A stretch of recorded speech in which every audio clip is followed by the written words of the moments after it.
नमस्कार एंड जय हिंद दोस्तों। Welcome to the banking awareness. Guys, last lecture में हमने सरफेसी एक्ट इसको पढ़ना शुरू किया था।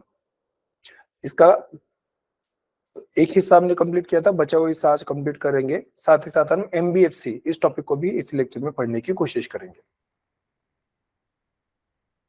सो गाइस, हमने लास्ट लेक्चर में अभी तक ये देखा था कि सरफेसी एक्ट क्या है, इसकी जरूरत क्या है।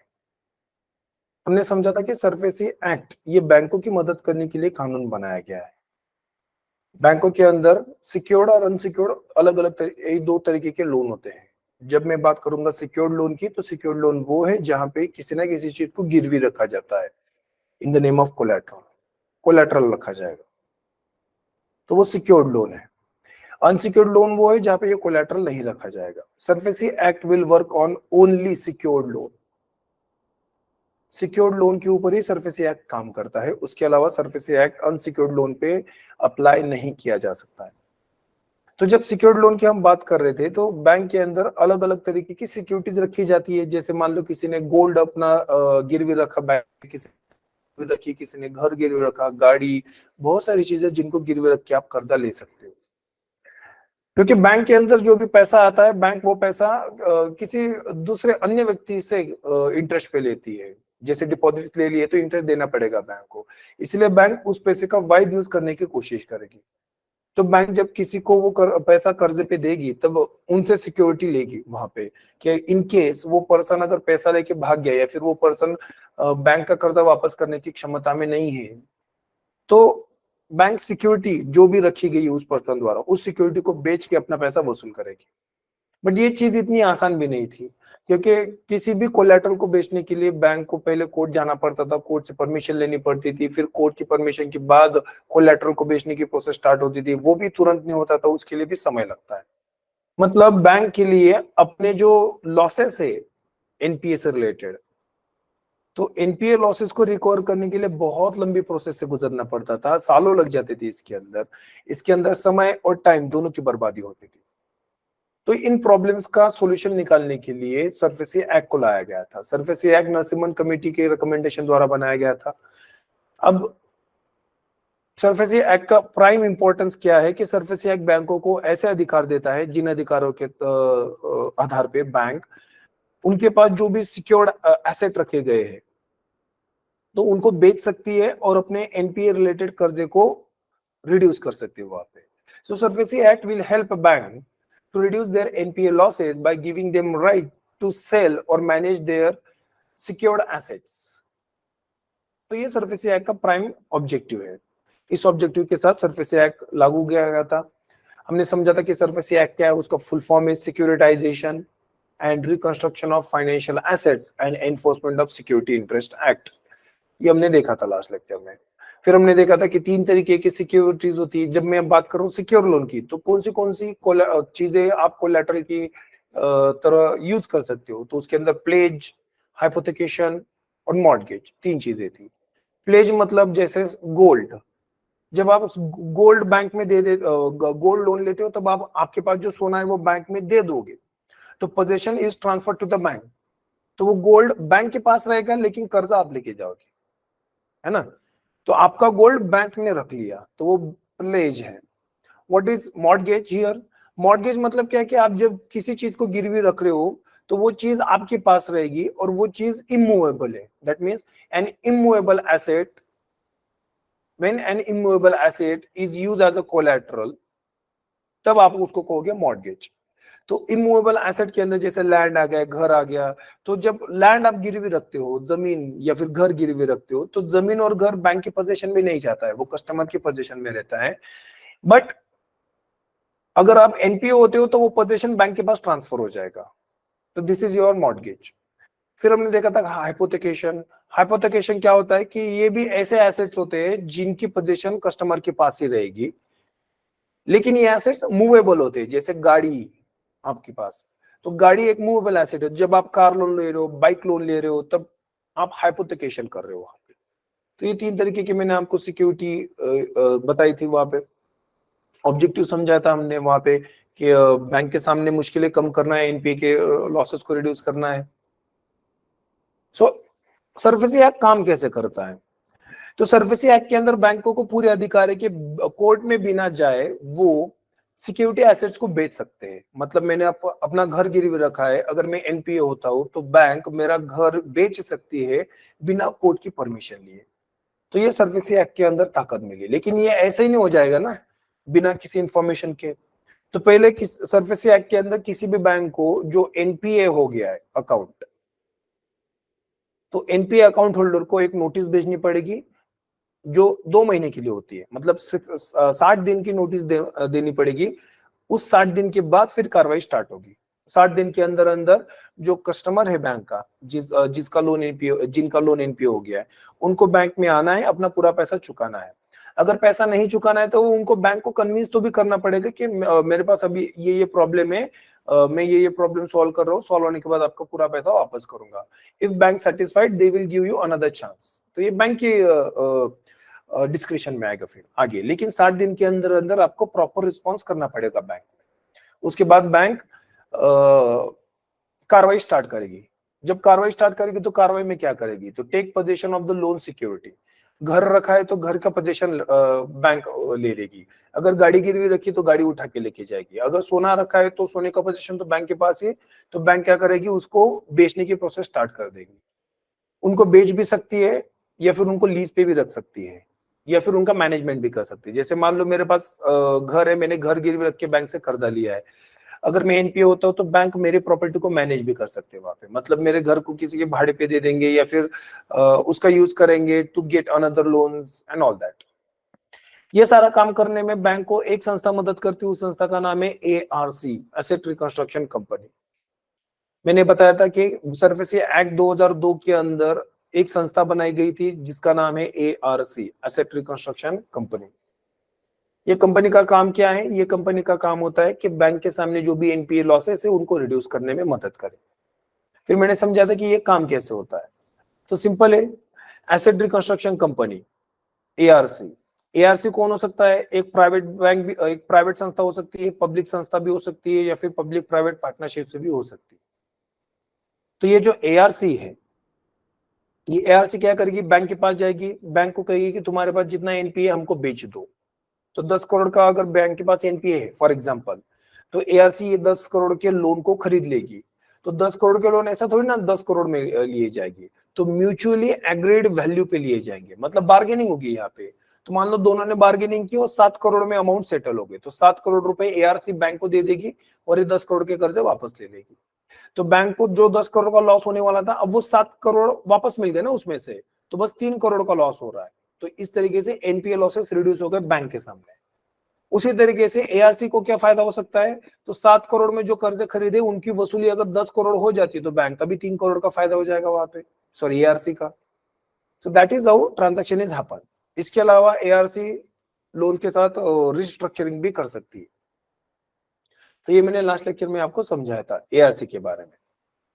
फिर इसके अंदर हमने समझा था what is asset reconstruction securitization. समझाया नहीं था, मतलब मैंने बस इंट्रोडक्शन दिया था। इस लेक्चर में समझेंगे कि क्या है, कि एसेट रिकंस्ट्रक्शन क्या होता है, सिक्योरिटाइजेशन क्या होता है।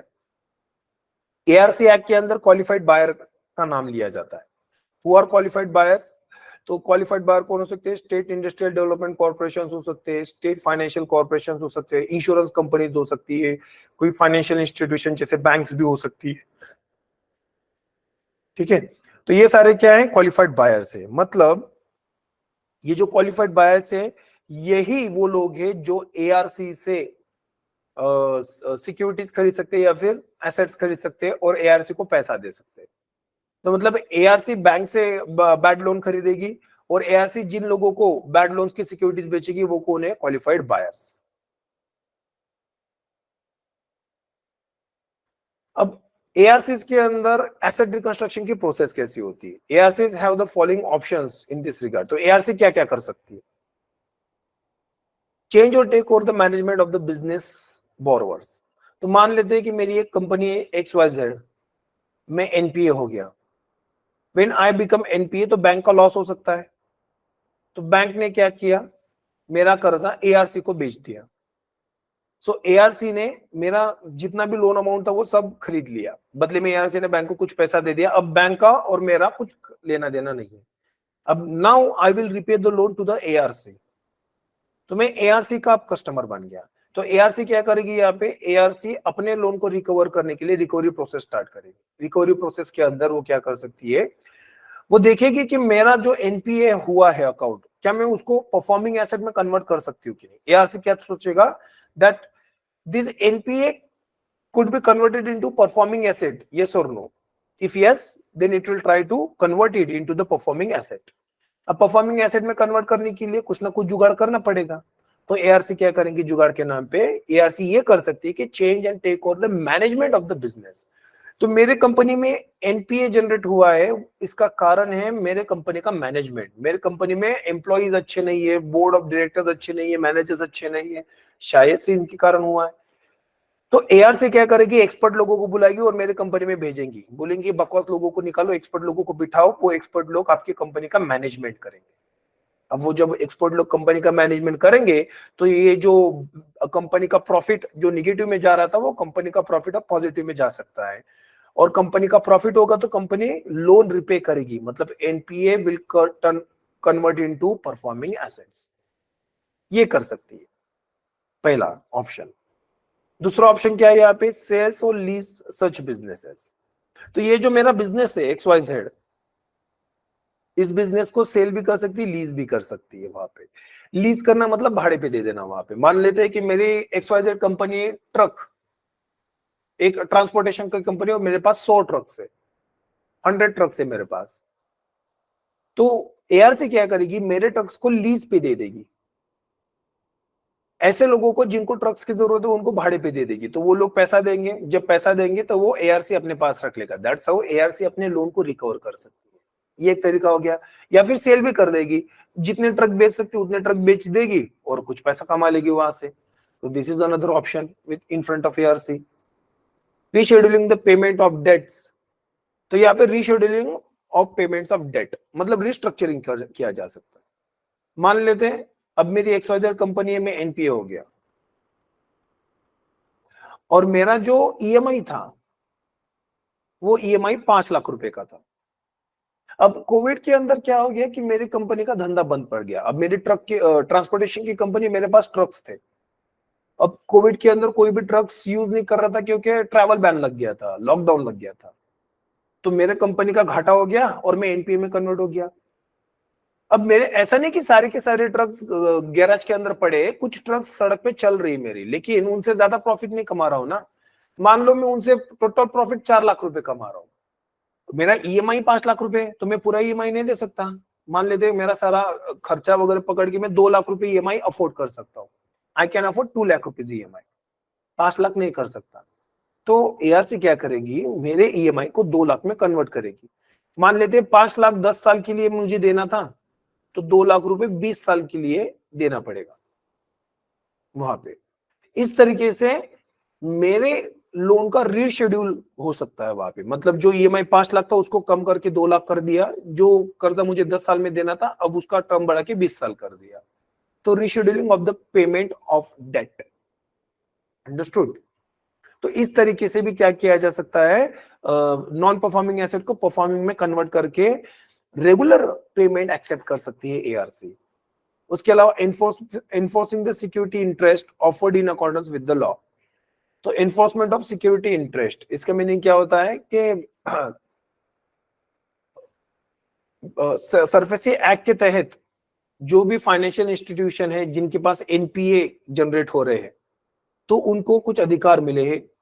अधिकार किनसे रिलेटेड, सिक्योरिटी से रिलेटेड। सिक्योरिटी मतलब कोलैटरल से रिलेटेड। तो वो सारे अधिकारों का यूज किया जा सकता है यहाँ पे, एनफोर्समेंट ऑफ सिक्योरिटी इंटरेस्ट। जैसे management of property, sale of property, lease of property and all that, जो हमने ऊपर देखा था ना, वही बस ये उसका टेक्निकल टर्मिनोलॉजी है। तो एनफोर्समेंट ऑफ सिक्योरिटी इंटरेस्ट ये भी कर सकते हो वहां पे। तो these are the options left with the ARC. इसके अलावा एक इंपॉर्टेंट है converting portion of the debt into the shares. इसको स्ट्रेटेजिक डेट रिस्ट्रक्चरिंग कहा जाता है। स्ट्रेटेजिक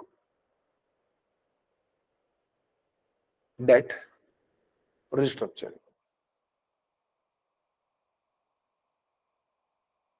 तो व्हाट इज दिस, कि यहाँ पे क्या किया जाएगा, मान लो मेरी XYZ कंपनी है ना, अब मेरी XYZ कंपनी की टोटल मार्केट वैल्यूएशन है 100 करोड़, मान लेते एग्जांपल, और मैंने जो टोटल कर्जा लिया था वो 10 करोड़ का लिया था। अब मैं एनपीए हो गया, तो मेरा 10 करोड़ रुपए में, मेरे पास जो 10 करोड़ रुपए बैंक से उधार लिया था मैं वापस नहीं कर सकता हूं। अब बैंक ने क्या किया, वो 10 करोड़ रुपए एआरसी को बेच दिए, तो एआरसी को मुझसे 10 करोड़ रुपए वसूलने हैं।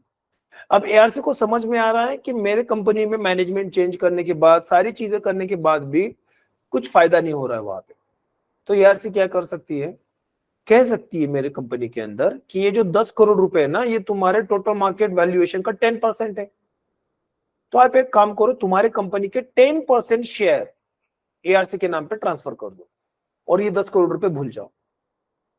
तो जब XYZ कंपनी एआरसी के नाम अपने कंपनी के शेयर कर देंगी, तब आप कहोगे कि एआरसी कंपनी ने कन्वर्ट किया है डेट को शेयर्स में, debt converted into the equity. अभी तक जो 10 करोड़ रुपए कर्जे के तौर पे दिए थे बैंक ने, अब वही 10 करोड़ रुपए इक्विटी में कन्वर्ट हो गए, मतलब अब वो कर्जा नहीं हो गया, तो एआरसी कंपनी की XYZ कंपनी में इन्वेस्टमेंट कहलाई जाएगी। तो this is how converting the portion of debt into the shares, ये भी काम कर लेता है। So these are the process through which ERC can act or behave. ERC act के अंदर बस ऐसा ही नहीं है, सॉरी सरफेसी एक्ट के अंदर ऐसा ही नहीं कि बस फाइनेंशियल इंस्टीट्यूशन के अधिकार है, नहीं, बोरोअर्स के भी अधिकार है। बोरोअर्स मतलब हम लोग। ऐसा भी हो सकता है कि फाइनेंशियल इंस्टीट्यूशन से कुछ गलती हो जाए, कैलकुलेशन में मिस्टेक हो जाए, या फिर वहां से कोई करप्शन कर दे, फॉल्ट हो जाए, या फिर वहां से कुछ इलीगल काम हो जाए, कुछ भी हो सकता है। तो वहां पे क्या होगा कि जो बोरोअर है उसका नुकसान हो रहा है ना, उसके साथ तो कोई गलत व्यवहार करके सरफेसी एक्ट के तहत उसका नुकसान कर रहे हैं, तो बोरोअर को भी एक आध ऑप्शन होना चाहिए जहां पे बोरोअर कोर्ट में जा सके और अपने सच के लिए लड़ सके। तो ये बोरोअर्स राइट्स है। तो बोरोअर्स राइट्स क्या है यहाँ पे, जैसा कि 2 महीने की नोटिस, अगर बोरोअर को 2 महीने की नोटिस नहीं मिलती है और बैंक सरफेसी एक्ट के तहत कार्रवाई करती है, तो बोरोअर मतलब जो भी पर्सन है जिसकी संपत्ति को बेचा जा रहा है, वो पर्सन जाएगा कोर्ट के अंदर, बैंक को घसीट के लेके जाएगा। बहुत बार ऐसे हो जाता है कि लोग कर्जा वापस कर देते हैं वहां पे, लेकिन नोटिस इशू हो चुकी होती है, 60 दिन हो चुके होते हैं, तो बैंक क्या कर देती है, वहां पे प्रॉपर्टी भी बेच देती है, ट्रांजैक्शन चल रहा होता है। ये इस प्रोसेस के अंदर बीच में ही ये पर्सन क्या करता है, अपना पैसा वापस कर देता है, लेकिन बैंक फिर भी ट्रांजैक्शन को रोकती नहीं है। वहां पे कुछ टेक्निकल इशू हो सकते हैं, पता नहीं क्या है, लेकिन ऐसे केसेस देखे गए जहां पे पैसा देने के बाद भी बैंक्स क्या करती है, अपनी कस्टमर की संपत्ति को हैंड ओवर नहीं करती, कुछ ना कुछ टेक्निकल रीजंस के कारण। तो ऐसे केसेस के अंदर कस्टमर्स के पास, बोरोअर्स के पास एक ऐसे ऑप्शन होने चाहिए जहां पे वो अपने जस्टिस के लिए लड़ सकते हैं। तो सरफेसी एक्ट बोरोअर्स के राइट्स का भी प्रोटेक्शन करते हैं। Borrowers can remit the dues and avoid losing their securities before the sales is concluded. जो भी मैंने बोला कि बोरोअर जो है ना, अपना पूरा पैसा दे सकता है अगर उसको नोटिस मिलती है 60 दिन की, तो वो जब तक कि प्रॉपर्टी बेची नहीं जाती तब तक के बोरोअर अपना पूरा पैसा दे सकता है। प्रॉपर्टी बेचने के पहले अगर बोरोअर ने पूरा पैसा दे दिया, तो बैंक का ये काम है कि प्रॉपर्टी का सेल जो भी ऑक्शनिंग है वो रद्द करे और प्रॉपर्टी वापस कर दे, ये उसका अधिकार है। Borrowers will get compensation for the default of an offer. तो बैंक बोरोअर को कंपेंसेशन भी मिल सकता है अगर ऐसा बैंक नहीं कर सकती वहां पे, ये जो मैंने बोला ना अभी डिफॉल्ट के केस में। Surface Act Section 7 provides that borrower can approach to the DRT, Debt Recovery Tribunal, to rectify their grievances against the creditor authorized officer. मतलब मैंने अभी जो कहा ना करप्शन वाली केस कि कोई बैंक का मैनेजर है, उसने पूरी प्रोसेस को फॉलो नहीं किया और संपत्ति को बेचने के लिए चला गया, तो इस केस में भी पर्सन जो है बोरोवर वो कोर्ट में जा सकता है। कौन सी कोर्ट में जाएगा? DRT. DRT stand for debt recovery tribunal. 1993 में डीआरटीज को बनाया गया था। इनका प्राइमरी ऑब्जेक्टिव है to solve disputes related to the debt, कर्जे से रिलेटेड डिस्प्यूट्स को सॉल्व करना। तो दैट इज हाउ बोरोवर्स जो होते हैं ना, उनके भी कुछ अधिकार है, उन अधिकारों का रक्षण सरफेसी एक्ट में किया गया है। ये सबसे इंपॉर्टेंट चीज थी यहाँ पे। फिर हम देखते हैं कि सरफेसी एक्ट में कौन सी मेथड यूज किए जाते हैं to recover NPA, to recover NPA. पहला है securitization. Securitization is the process of issuing marketable securities backed by assets such as home or car loans. Simple है। एआरसीज क्या करती है यहाँ पे? अब कोई भी बैंक क्या करती है, एआरसीज को हायर करती है सिक्योरिटाइजेशन के लिए। अगर बैंक के अंदर एनपीए जनरेट हो रहा है, मान लेते मैंने घर अपना गिरवी रखा है और घर गिरवी रख के मैंने कर्जा लिया था, now I turn into the NPA, तो बैंक क्या करेगी, एआरसी के पास जाएगी और एआरसी की मदद से मेरा जो अकाउंट है, मान लेते 50 लाख रुपए का मेरा कर्जा था, तो मेरा जो एसेट है, उनका जो एसेट है 50 लाख रुपए का, उसको सिक्योरिटी में कन्वर्ट करेंगे। Security that means bond. Security मतलब क्या है, यहाँ पे बॉन्ड। अब यहाँ पे होगा क्या, सॉरी, यहाँ पे होगा क्या? तो बॉन्ड क्या होता है, पहले ये मैं आपको बताता हूं, मैंने लास्ट लेक्चर में भी समझाया था, फिर से अभी शॉर्ट में बता देता हूं कि बॉन्ड मतलब एक सिक्योरिटी होता है, एक फाइनेंशियल कॉन्ट्रैक्ट है between debtor and creditor. Creditor यानी कर्जा देने वाला, डेटर यानी कर्जा लेने वाला।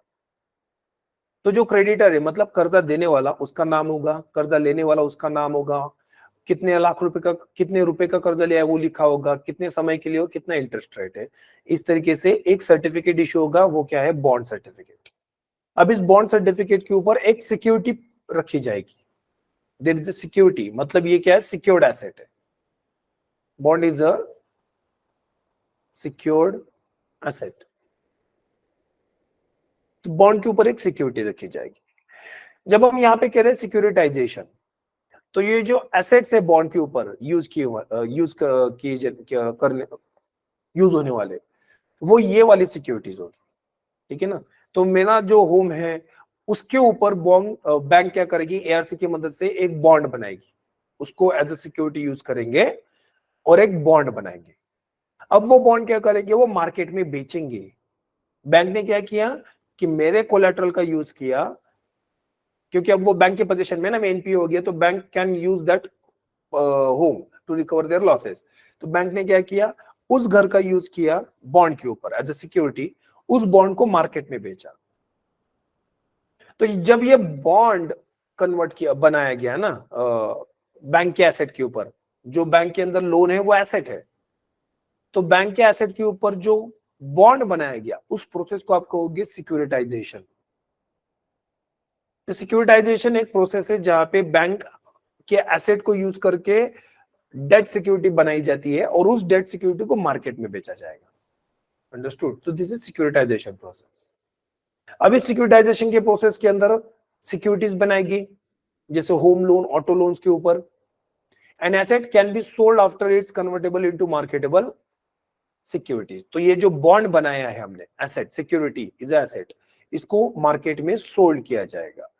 सिक्योरिटाइजेशन और asset reconstruction company can raise fund from only qualified institutional buyers. अब ये जो बॉन्ड बेचे जाएंगे मार्केट के अंदर एआरसी के द्वारा, मैंने बोला था कि एआरसी ये सारा काम करेगी बैंक के लिए। तो ये जो एआरसी है ना, ये क्या करेगी, ये बॉन्ड बेचेगी, किनको बेचेगी, ओनली क्वालिफाइड बायर्स। मैंने जो अभी प्रीवियस स्लाइड्स में आपको बताया था कि कोई इंश्योरेंस कंपनी है, कोई बैंक है, कोई स्टेट फाइनेंस ऑर्गेनाइजेशन है, तो यही संस्था यहाँ पे क्या करेगी, बायर की तरह काम करेगी। तो ये संस्था ये बॉन्ड खरीदेगी, पैसा एआरसी को मिलेगा, दैट्स हाउ लोन की रिकवरी करने में मदद होगी। So this is your securitization process. तो इन अ नटशेल इतना ही याद रखना है आप लोगों को गाइस, कि सिक्योरिटाइजेशन एक ऐसी प्रोसेस है जिसके तहत बैंक के अंदर जो भी एसेट्स है, जैसे कि लोन, ठीक है, तो जब वो लोन एनपीए हो जाएगा तो बैंक क्या करेगी, उस एसेट को यूज करेगी टू जनरेट बॉन्ड्स। बॉन्ड्स बनाने के लिए इन एसेट्स का यूज किया जाएगा, because bonds are secured asset. तो सिक्योर्ड एसेट में सिक्योरिटी रखनी पड़ेगी, तो बैंक ने क्या किया, उनके जो होम लोन है, जो कार लोन है, जो एनपीए में कन्वर्ट हुए, उनको यूज किया एज एन एसेट। तो तो उनका एसेट की तरह यूज किया। फिर ये बॉन्ड मार्केट में बेचे, किनको? क्वालिफाइड बायर्स को, क्वालिफाइड इंस्टीट्यूशनल बायर्स को बेचे। इन्होंने बॉन्ड खरीद के पैसा दे दिया, है ना। तो इस तरीके से बैंक में पैसा आ गया ना, अब वो लॉसेस रिड्यूस होने में मदद हो रही है with the help of securitization. Next is asset reconstruction. अभी मैंने थोड़ी देर पहले भी एक्सप्लेन किया था कि एसेट रिकंस्ट्रक्शन क्या होता है, कि जैसे एग्जांपल से समझा था ना मैंने कि मेरा 5 लाख रुपए का कर्जा है, बट आई कैन नॉट पे माय 5 लाख रुपीज लोन, क्योंकि एनपीए किसको कहा जाएगा?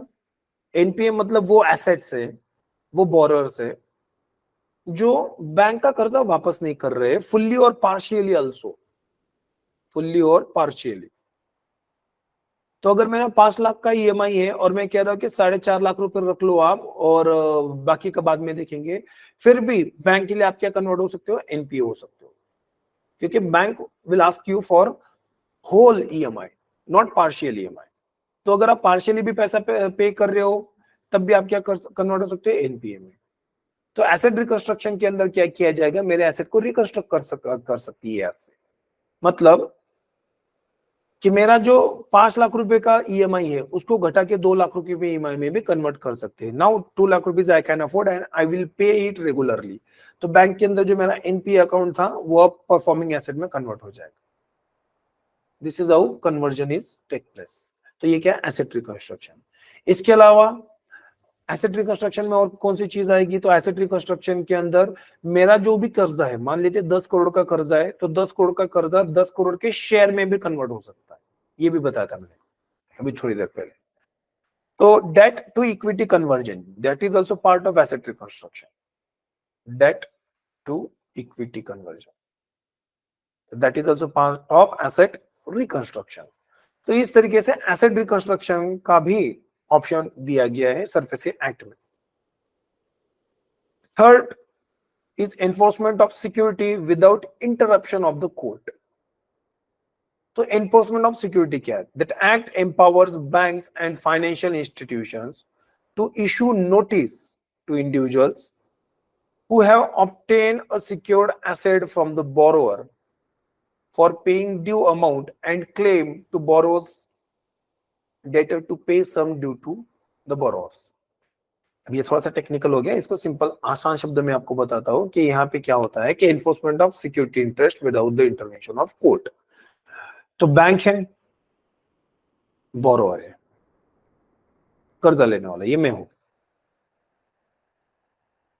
अगर मैं एनपीए में कन्वर्ट हो गया, तो जब मैं एनपीए में कन्वर्ट हो रहा हूं तो बैंक के पास ऑप्शन क्या है कि मैंने जो मान लेते कार लोन लिया था, तो मेरी जो कार है उसको जब्त करे, जब्त करने के बाद उसको ऑक्शन भी करे। ऑक्शन कर सकती है, लीज पे दे सकती है, या फिर रेंट पे दे सकती है। वहां पे एक ही चीज है वो, लीज रेंट। देन मैनेज कर सकती है गाड़ी को। There are variety of options in front of the bank. तो बैंक क्या करेगी? मेरी गाड़ी को जब्त करेगी और इनमें से कुछ भी कर सकती है। अब ये सब करने के लिए कोर्ट की जरूरत नहीं है, विदाउट इंटरवेंशन ऑफ कोर्ट, क्योंकि सरफेसी एक्ट में यह कहा गया है कि बैंक के पास ये अधिकार होंगे। जब इन अधिकारों का यूज बैंक कर रही है तब आप कहोगे enforcement of security interest without interruption of court. यही चीज यहाँ पे लिखी है, enforcement of security without interruption of court. The act empower banks and financial institutions to issue notices. Notices issue करना to individuals who have obtained a secured asset from borrowers for paying the due amount and claim to borrower's debtor to pay the sum due to the borrowers.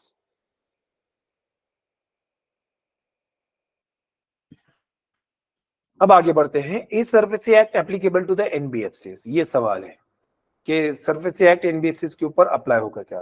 तो ये फरवरी 2020 की घटना है कि ministry of finance notification में कहा है that NBFCs with asset size of 100 crore और more are eligible NBFCs that covered under the SARFAESI act to enforce security interest on debt amounting at least 50 lakh rupees.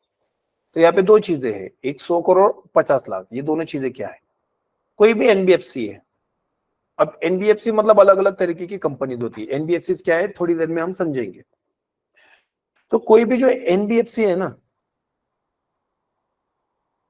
तो एनबीएफसी अलग अलग सेक्टर्स में काम करती है। कुछ एनबीएफसी डिपॉजिट लेती है तो they are known as deposit taking NBFC. कुछ एनबीएफसी डिपॉजिट नहीं लेती है।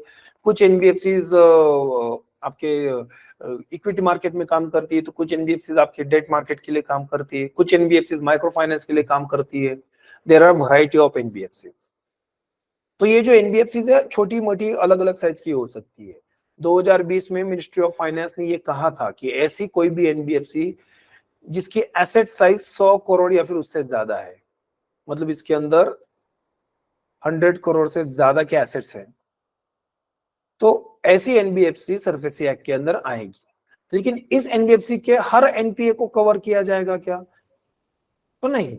ऐसे डेट, जो डेट 50 लाख के ऊपर है, तो मान लेते हैं कि मेरी XYZ एक एनबीएफसी है जिसकी एसेट साइज 100 करोड़ है, और मेरे XYZ के अंदर दो एनपीए हो गए। पहला एनपीए उसकी एसेट जिसकी टोटल कॉस्ट है 20 लाख रुपए, दूसरा एनपीए 20 करोड़ का। तो दोनों जो एनपीए एसेट्स है क्या सरफेसी एक्ट के अंदर डील हो गए? तो नहीं, ओनली 20 करोड़ रुपए वाला, बिकॉज 20 करोड़ रुपए 50 लाख से ज्यादा है। थ्रेशोल्ड क्या है? 50 लाख। तो ऐसा लोन अमाउंट जो 50 लाख से ज्यादा है वही सरफेसी एक्ट के अंदर डील होगा। एनबीएफसी की बात कर रहे हैं। तो yes, NBFC is also covered under the SARFAESI act. ऐसी एनबीएफसी जिनकी एसेट साइज 100 करोड़ के ऊपर है, और उन एनबीएफसी के अंदर ऐसे एसेट्स जिनकी एसेट साइज 50 लाख के ऊपर है, ऐसे ही लोन एनबीएफसी के सरफेसी एक्ट में डील किए जाएंगे। Which loan are not covered under the SARFAESI act? SARFAESI act के अंदर कौन से लोन नहीं कवर्ड किए जाएंगे? इंटरेस्टिंग बात है, SARFAESI act only secured asset पे काम करेगा, ओनली सिक्योर्ड एसेट। तो अनसिक्योर्ड एसेट पे काम नहीं करेगा। अनसिक्योर्ड मतलब जहां पे किसी भी चीज को गिरवी नहीं रखा है, जैसे क्रेडिट कार्ड। क्रेडिट कार्ड जब आप यूज करते हो तो किसी चीज को गिरवी नहीं रखते ना, स्वाइप करते हो, यूज कर लेते हो। रेस्टोरेंट में खाना खाने के लिए जाते हो, क्रेडिट कार्ड स्वाइप करते हो। अब इससे सस्ता यूज क्या हो सकता है कर्जे का कि आप खाना खाने के लिए कर्जा ले रहे हो, तो वो क्या है? Unsecured loan. तो सरफेसी एक्ट अनसिक्योर्ड लोन को कवर नहीं करेगा, it will cover only secured loan. Secured loan को भी सारे लोन को नहीं कवर करेगा। Provision of the act apply to the outstanding loans above 1 lakh. तो अगर बैंक के अंदर ऐसा एक कर्जा है जिसका आउटस्टैंडिंग वैल्यू 1 लाख से ज्यादा है, मान लेते हैं मैंने 10 लाख रुपए का कर्जा लिया, 10 लाख रुपए का कर्जा लिया, कुछ समय तक मैंने रेगुलरली रिपे किया, और मैंने जितनी अमाउंट रिपे की वो 8 लाख रुपए है, अभी भी 2 लाख रुपए देने बाकी है। तो 2 लाख रुपए देने बाकी है ना, तो मेरे एनपीए के अंदर, मतलब मेरा अकाउंट जब एनपीए होगा तो बैंक को 2 लाख रुपए का नुकसान हो सकता है। 2 लाख रुपए 1 लाख से ज्यादा है ना, तो that amount will be covered under NPA. लेकिन अगर मैंने 10 लाख रुपए में से 9.5 लाख रुपए दे दिए, 50,000 रुपए अभी भी बाकी है, तो 50,000 के लिए सरफेसी एक्ट को इन्वोक नहीं किया जाएगा क्योंकि वो थ्रेशोल्ड लिमिट से कम है। तो सरफेसी एक्ट के अंदर जो आउटस्टैंडिंग लोन है वो 1 लाख रुपए से अब होना चाहिए। आउटस्टैंडिंग मतलब जितना देना बाकी है अभी भी। तो 10 लाख रुपए में से अभी भी 50,000 रुपए देना बाकी है, 10 लाख रुपए में से अभी भी 8 लाख रुपए 2 लाख रुपए देना बाकी है। तो आउटस्टैंडिंग लोन एक केस में 50,000 है, दूसरे केस में 2 लाख है, तो 2 लाख वाले पे सरफेसी एक्ट अप्लाई होगा। Understood? Then NPA loan accounts amounting to less than 20% of the principal और इंटरेस्ट। इसके अंदर भी ये 20% का रूल लगा दिया है कि NPA loan accounts amounting to less than 20% of the principal and interest. तब मान लेते हैं कि मैंने 5 लाख रुपए का लोन लिया है, ठीक है। तो 5 लाख रुपए का लोन लेने के बाद अगर मैंने वहां पे 90% कर्जा वापस कर दिया है 5 लाख रुपए के लोन के ऊपर, अभी भी 10% पैसा आना बाकी है, तो सरफेसी एक्ट अप्लाई नहीं होगा क्योंकि यहाँ पे 20% की थ्रेशोल्ड लिमिट है। जब मेरा लोन जो 5 लाख रुपए का मैंने लोन लिया था वो मैंने 70% ही वापस किया है, अभी भी 30% कर्जा वापस करना बाकी है, तब जाके सरफेसी एक्ट को इन्वोक किया जाएगा और सरफेसी एक्ट के अंदर मेरे एसेट्स के ऊपर कार्रवाई की जाएगी यहाँ पे। सो this is how 20% is limit. तो पहला तो 1 लाख के ऊपर होना चाहिए आउटस्टैंडिंग लोन। दूसरा, जो आउटस्टैंडिंग ड्यूज है वो 20% से कम नहीं होने चाहिए, वो 20% से टोटल वैल्यू के 20% से ज्यादा होनी चाहिए। ओके, देन मनी और security issue under the Indian contract act, sales और the sales of goods act. तो इन दो कानून के अंदर जो भी आपने पैसा दिया है वो भी सर्फेसी एक्ट के अंदर नहीं आएगा। ये अब टेक्निकल इशू हो जाएगा यहाँ पे, बस ये कानून याद रखना है कि इन कानून के अंदर जब भी पैसा दिया जाएगा तब सर्फेसी एक्ट के अंदर वो नहीं आएगा। ठीक है, तो सेल्स ऑफ गुड्स एक्ट वही एक्ट है यहाँ पे। Any conditional hire purchase, sale, lease or any other contract in which no security interest has been created। तो no security interest मतलब कोलेटरल नहीं रखा गया है, तो वहां पे भी अप्लाई नहीं होगा। मैंने शुरुआत में बताया था कि अनसिक्योर्ड लोन पे नहीं यूज होगा। तो जब किसी चीज के ऊपर सिक्योरिटी नहीं रखी है तब नहीं यूज होगा। अगर कर्ज की आउटस्टैंडिंग अमाउंट 1 लाख रुपए से कम है तब भी नहीं होगा। अगर वो जो अमाउंट है वो टोटल कर्ज की 20% से कम है तब भी नहीं होगा। तो this is your limitations under SARFAESI act. Okay, तो दिस इज इंटरेस्टिंग। इसके अलावा अगर एग्रीकल्चरल लैंड है,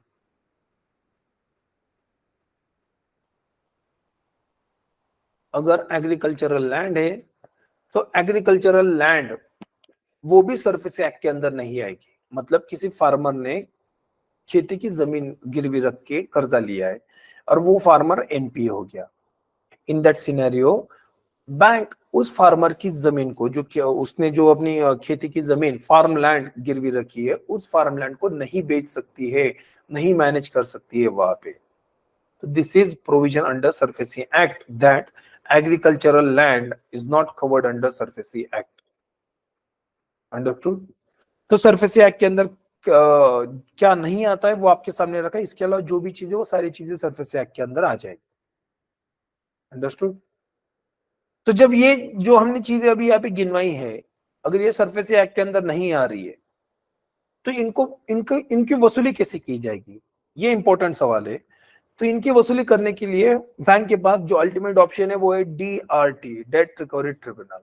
फिर वही सनी देओल को अपॉइंट करो एज अ वकील और तारीख पे तारीख लेके चलो और DRT के अंदर चक्कर मारते चलो, तो डेट रिकवरी ट्रिब्यूनल होता है।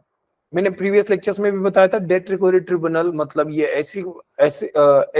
ऐसा कोर्ट होता है, ये ट्रिब्यूनल है, ये स्पेशलाइज कोर्ट है जो बस डेट से रिलेटेड मैटर को कवर करेगा। अगर पर्सन को डेट रिकवरी ट्रिब्यूनल में कुछ प्रॉब्लम आ गई कि वो डेट रिकवरी ट्रिब्यूनल का जो डिसीजन है वो मुझे पसंद नहीं है, तो वो पर्सन डेट रिकवरी ट्रिब्यूनल की अपील कहां पे करेगा?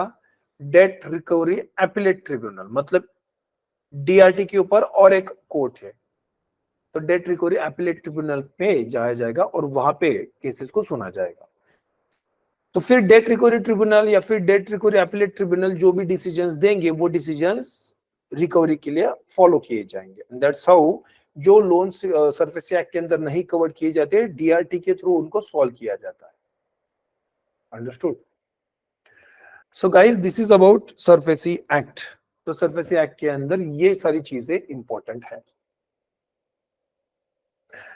अब सरफेसी एक्ट के अलावा और कुछ चीजें इंपॉर्टेंट है, जैसे और एक कानून है IBC, जिसको कहते हैं insolvency and bankruptcy code of India.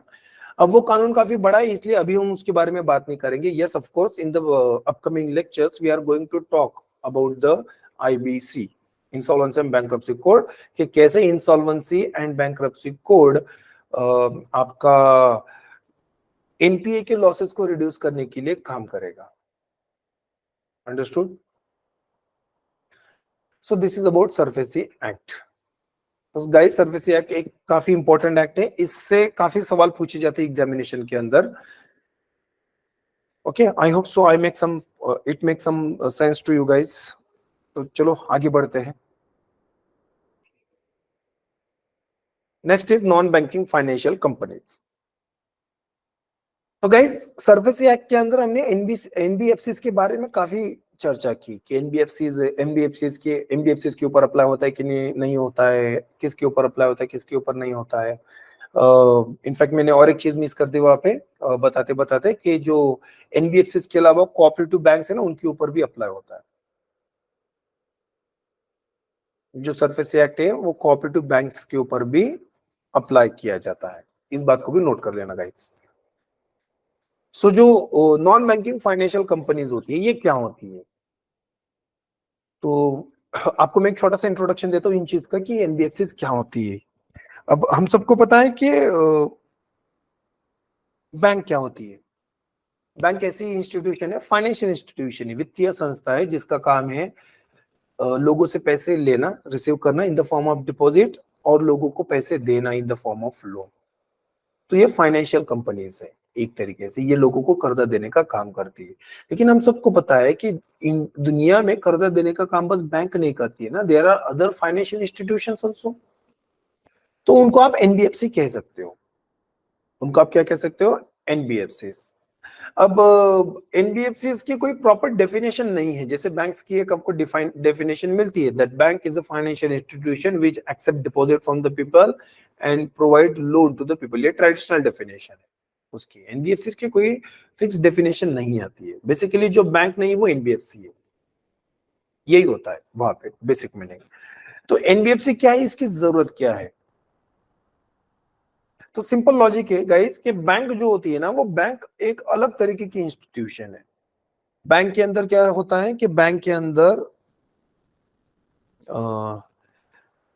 Deposits रखे जाते हैं, और जो डिपॉजिट्स होते हैं वो लोगों का हार्ड अर्न मनी होता है। जब ये बैंक के अंदर डिपॉजिट्स रखे जा रहे हैं, तब बैंक इन डिपॉजिट्स का यूज कुछ इस तरीके से करेगी कि डिपॉजिटर्स का नुकसान नहीं होगा। अब मान लेते हैं बैंक का काम है लोगों से डिपॉजिट लेना और कर्जे देना। अब जब बैंक कर्जे दे रही है, लेंडिंग एक्टिविटी कर रही है, तब किन को दे रही है, ये भी तो एक इशू है ना। अब जब कर्ज दिए जाते हैं तो अलग अलग तरीके के रिस्क है। There are certain things which are very less risky, there are certain things which are very high risky. तो अगर बैंक ने ज्यादा हाई रिस्क ले लिया है, जो कि बैंक की ज्यादा टेंडेंसी होती है, क्योंकि बैंक प्रॉफिट मेकिंग इंस्टीट्यूशन है, तो वो प्रॉफिट कमाने के लिए हाई रिस्क ले सकती है। अगर उन्होंने ज्यादा रिस्क ले लिया वहां पे, तो ज्यादा रिस्क लेने के चक्कर में डिपॉजिटर्स का नुकसान हो सकता है ना। मान लेते हैं कि बैंक ने 10 करोड़ रुपए डिपॉजिट अर्न किया एक महीने में, और पूरा 10 करोड़ रुपए शेयर मार्केट में ऐसे शेयर्स में इन्वेस्ट कर दिया जहां से बैंक को ज्यादा प्रॉफिट हो सकता है, लेकिन उस शेयर के साथ खतरे भी उतने होंगे। अब शेयर मार्केट के अंदर लॉस हो गया तो बैंक की पूरी इन्वेस्टमेंट डूब जाएगी वहां पे। मैं हाइपोथेटिकल सिनेरियो दे रहा हूं। तो इन दैट सीन हम देख सकते हैं कि डिपॉजिटर्स का पैसा डूब जाएगा। जब डिपॉजिटर्स का पैसा डूब जाएगा तो बस बैंक नहीं डूब रही है, बैंक अपने साथ सैकड़ों लोगों को लेकर डूब रही है, हजारों लोगों को लेकर डूब रही है। तो इससे जो है ना, इकोनॉमी के ऊपर, सोसाइटी के ऊपर एक निगेटिव इम्पैक्ट क्रिएट होता है। दैट्स व्हाई बैंक्स को जो है ना, काफी ज्यादा नियमों के साथ काम करना पड़ता है कि बैंक को सीआरआर एसएलआर भी मेंटेन करना है, देन बैंक को नैरो बैंकिंग भी परफॉर्म करनी है, बैंक को ऐसी जगह पे ज्यादा पैसा नहीं इन्वेस्ट करना है जहां पे बैंक को रिस्क ज्यादा हो सकता है। तो अगर बैंक रिस्क वाले जगह पे ज्यादा इन्वेस्ट नहीं कर सकती है, तो वहां पे इन्वेस्टमेंट कौन करेगा? अब कोई नई कंपनी मार्केट में लिस्ट होती है तो वो ज्यादा रिस्क लेके आएगी बैंक के सामने, क्योंकि वो नई कंपनी है compare to the established old company, है ना। एस्टेब्लिश्ड ओल्ड कंपनी जो है वो तुरंत बंद नहीं पड़ सकती, क्योंकि वो सालों से चल रही है। जैसे अगर मैं टाटा ग्रुप की बात करूंगा, अगर मैं टाटा के शेयर्स ले रहा हूं, तो वो बहुत सालों से कंपनी काम कर रही है, तो वो रातों रात बंद तो नहीं पड़ेगी। ये सबको उस पर भी नुकसान होगा, लेकिन इतना नहीं होगा जितना नुकसान मेरे स्टार्टअप के अंदर हो सकता है इन्वेस्टर को। मेरा स्टार्टअप आज चला, परसों खत्म भी हो सकता है पूरा का पूरा। So that's why startup brings a lot of risk in front of institution, financial institution compared to the established businesses. तो जब बैंक्स ऐसे स्टार्टअप्स के अंदर इन्वेस्ट करेगी तो उनकी इन्वेस्टमेंट खतरे में आएगी। तो आरबीआई जो रेगुलेटर है बैंकों का, वो जो है ना रिस्ट्रिक्शंस लगाता है बैंक के ऊपर कि तुम रिस्की जगह पे ज्यादा इन्वेस्टमेंट मत करो, तुम कुछ पैसा सेफ जगह पे इन्वेस्ट करो, कुछ पैसा मीडियम रिस्क पे इन्वेस्ट करो, तो कुछ पैसा हाई रिस्क पे इन्वेस्ट करो। आप करो हर जगह पे, लेकिन हाई रिस्क पे काफी कम पैसा इन्वेस्ट करो, सो दैट आपको प्रॉफिट होने की भी वहां पे अपॉर्चुनिटी मिलेगी, और अगर लॉस भी हो रहा है तो ज्यादा लॉस नहीं होगा। ये इंटेंशन होता है। तो लेकिन इस इंटेंशन से एक नुकसान ये हो रहा है कि जो स्टार्टअप बिजनेसेस है, जो नई कंपनीज मार्केट में आ रही है, जो जिनको रिस्की इन्वेस्टमेंट माना गया है, उनमें इन्वेस्टमेंट कौन करेगा? So for that NBFC come forward. जहां पे बैंक के लिमिटेशन शुरू होते हैं ना, सॉरी, जहां पे बैंक के लिमिटेशंस लग जाते हैं ना, वहां से एनबीएफसी का काम शुरू हो जाता है।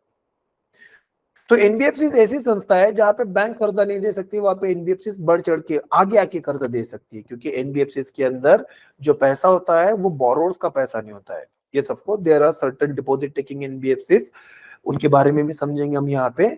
बट ज्यादातर एनबीएफसी ऐसी होती है जो मार्केट्स में सिक्योरिटीज बेच के, एसेट्स बेच के पैसा कमाती है और अलग अलग तरीके के बिजनेसेस में इन्वॉल्व होती है। So these are known as non banking financial companies. तो ये जो एनबीएफसी है काफी काफी क्रूशियल होती है, और इन एनबीएफसी के बारे में हम इस चैप्टर में पढ़ेंगे।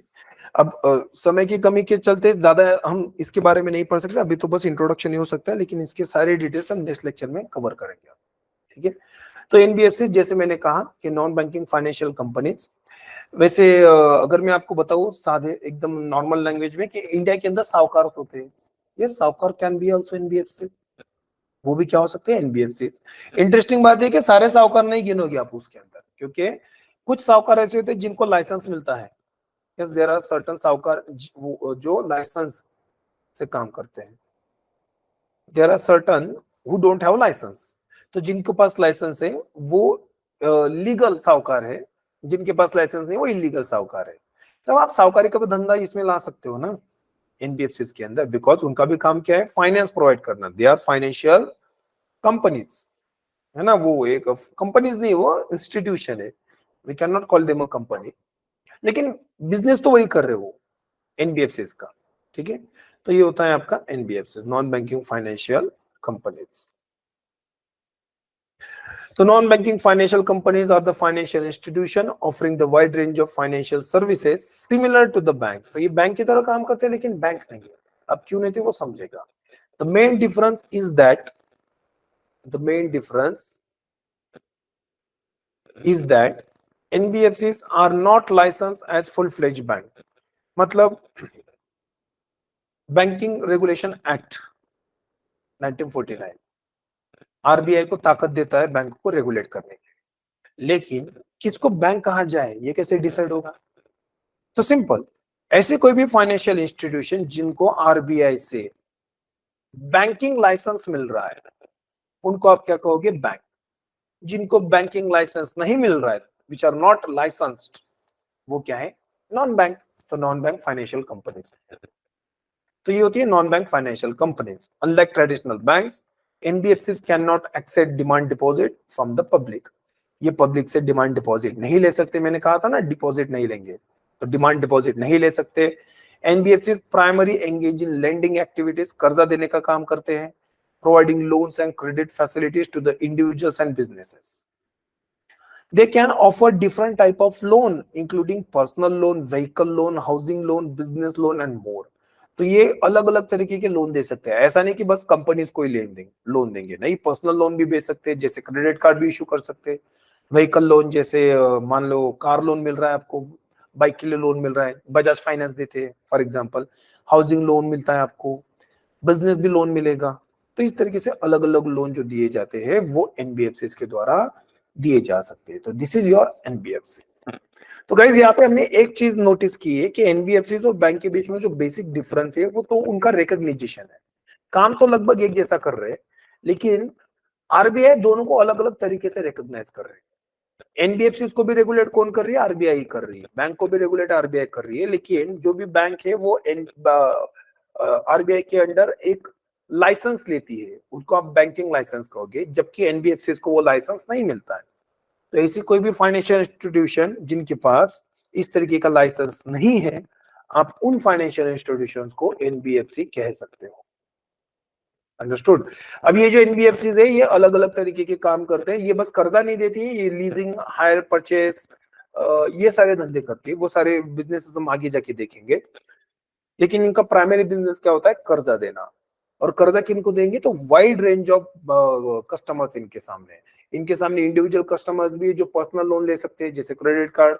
इसके अलावा किसी को गाड़ी खरीदनी है तब भी एनबीएफसी आगे आ सकती है, किसी को घर खरीदना है तब भी एनबीएफसी आगे आ सकती है, किसी को बिजनेस के लिए कर्जा चाहिए तब भी एनबीएफसी काम कर सकती है। Understood? So that's how NBFC है जो अलग अलग तरीके से लोन देती है।